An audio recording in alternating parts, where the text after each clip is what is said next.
नमस्कार दोस्तों, पीएम मिश्रा के चैनल पर आप सभी का स्वागत है।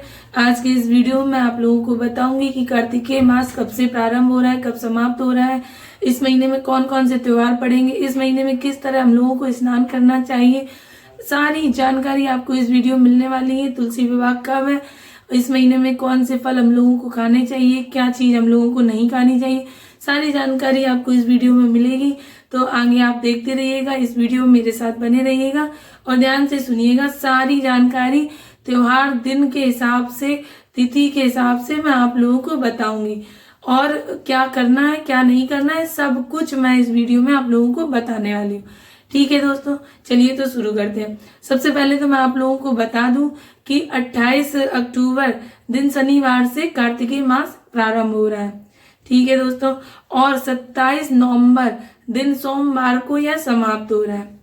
कार्तिकेय मास 28 अक्टूबर दिन शनिवार से प्रारंभ होके 27 नवंबर दिन सोमवार को समाप्त हो रहा है।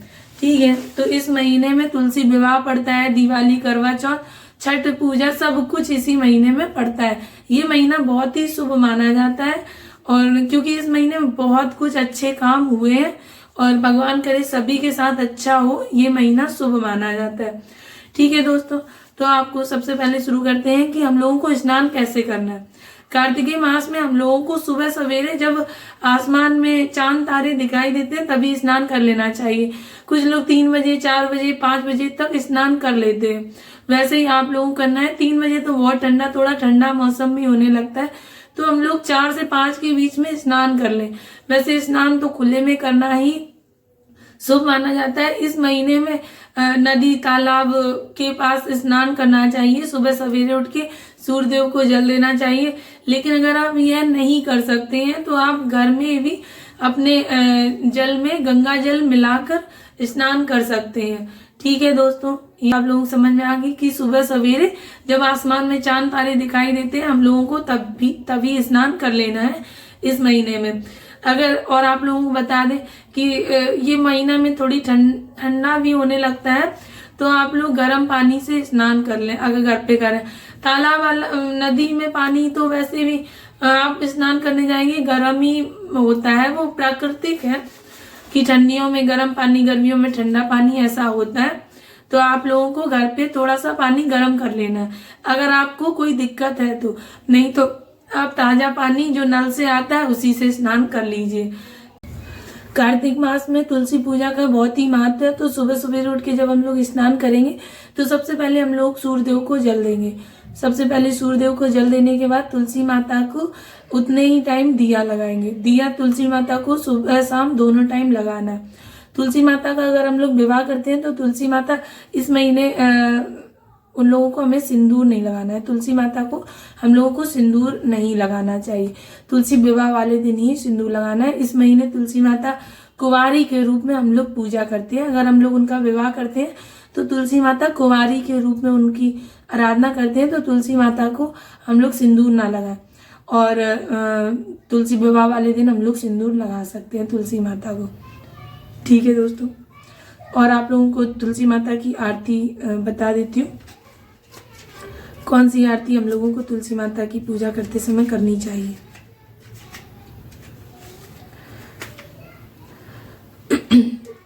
तुलसी महारानी नमो नमो, हर की पटरानी नमो नमो, धन तुलसी पूरन तब कीनो, शालीग्राम बनी पटरानी, जाके पत्र मंजरी कोमल, श्रीपति कमल चरण लपटानी, धूप दीप नव देव आरती, पुष्पन की बरसा बरसानी, 56 भोग 3600 व्यंजन, बिन तुलसी हरि एक न मानी, सभी सखी मैया तेरो यस गावे, भक्ति दान दी जय महारानी, नमो नमो तुलसी महारानी, नमो नमो तुलसी महारानी। बहुत ही छोटी आरती है। अगर आप लोग मुझे बताएंगे तो मैं डिस्क्रिप्शन में लिख दूंगी, तो आप लोग पढ़ के अपनी आरती कर सकते हो गई। अब आप लोगों को बता दें, सबसे पहले तो इस महीने में आ रही है करवा चौथ। करवा चौथ है 1 नवंबर की। 1 नवंबर आज मैं आप लोगों के लिए पत्रा लेके बैठी हूँ, आपको पूरी जानकारी दूंगी। 1 नवंबर दिन बुधवार को है करवा चौथ। तो करवा चौथ की पूजा भी मैं आपको वो भी वीडियो डाल दूंगी कि किस तरह हम लोगों को पूजा करनी चाहिए, किस तरह शुभ माना गया। ठीक है, करवा चौथ के बाद आ रही है धनतेरस। धनतेरस पड़ेगी, धनतेरस 10 नवंबर दिन शुक्रवार को है। ठीक है दोस्तों, छोटी दीपावली 11 नवंबर को है, बड़ी दिवाली 12 नवंबर को है। समझ में आ गई बात दोस्तों। फिर आते हैं तुलसी विवाह। तुलसी विवाह है 23 नवंबर को। ठीक है, 23 नवंबर को दिन पड़ रहा है गुरुवार। गुरुवार के दिन तुलसी विवाह है। तुलसी विवाह में हम लोगों को 16 श्रृंगार जरूर तुलसी माता को अर्पण करने चाहिए, और वो 16 श्रृंगार हमें किसी को भी नहीं देना चाहिए। वो 16 श्रृंगार स्वयं उपयोग में लाना चाहिए। इस दिन ठाकुर जी और तुलसी माता का विवाह होता है। तो दोस्तों हम लोगों को विधि पूर्वक तुलसी माता का विवाह करना चाहिए। दोस्तों तुलसी माता की आप लोगों को अगर आरती नहीं आती है तो मैं आरती आप लोगों को बता देती हूँ। और मैं आप लोगों को बता चुकी हूँ कि हम लोगों को इस मंथ में जब चांद तारे दिखाई देते हैं तभी हम लोगों को स्नान कर लेना चाहिए, यही शुभ फलदायी होता है। और इस महीने हम लोगों को बैगन का उपयोग नहीं करना है। बैगन हम लोगों को खाने में नहीं खाना चाहिए। बैगन की सब्जी अकेले हम लोगों को नहीं खानी चाहिए। बाकी कुछ लोग तो बहुत कुछ नहीं खाते हैं, लेकिन हम लोग आप लोगों को मतलब बता रहे हैं कि सिर्फ बैगन ही आप लोग परहेज कर लीजिए। इस महीने आप लोगों को बैगन नहीं खाना है।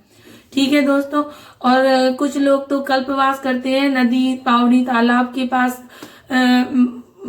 तंबू लगा के वहीं रहते हैं पूरे महीने कार्तिक मास में, और वहीं सुबह सवेरे उठ के स्नान करते हैं, भगवान की दिन भर आराधना करते हैं। और जो लोग पैसे वाले होते हैं वो लोग मतलब अपनी व्यवस्था कर लेते हैं। जो लोग नहीं होते हैं वो लोग, जो लोग दान कर जाते हैं, कल्पवास आप लोगों ने सुना होगा, जो दान पुण्य लोग कर जाते हैं वही उसी से अपने पूरा महीना व्यतीत करते हैं दोस्तों। ठीक है, तो हम लोगों को भी ऐसा करना है। कार्तिकेय मास में अगर एक दिन भी हो जाए तो किसी नदी तालाब में जाके स्नान जरूर करना है सुबह सवेरे उठ के। ठीक है, कोशिश कर सकते हैं। अगर नहीं कर पा रहे हैं तो कोई बात नहीं, घर पे भी अगर आप करते हैं तो हर हर गंगे बोल के अगर हम लोग स्नान करते हैं तब भी माता रानी हम लोगों को वही फल देंगी। ठीक है दोस्तों, धन्यवाद।